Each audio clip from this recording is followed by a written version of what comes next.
এইটো মানে নতুন দাৱাই নহয়, পুৰণা দাৱাই। এইটো হ'ল মানে আকানৰ পাত।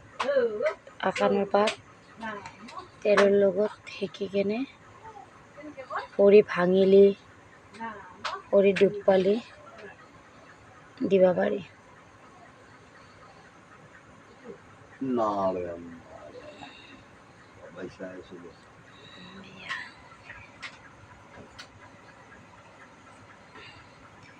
আপোনালোকৰ মানে এনেকুৱা হ'লে দিব পাৰে আৰু।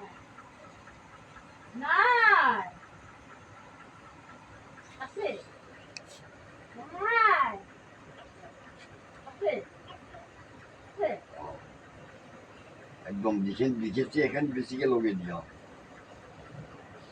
সহ্য কৰিব লাগব। এনেকৈ মানে পাতখিনিত তেল লৈ তলফালৰ পৰা শিকাই দিয়ে। এটা ভাত কালি এত লগাই দিবি হাগি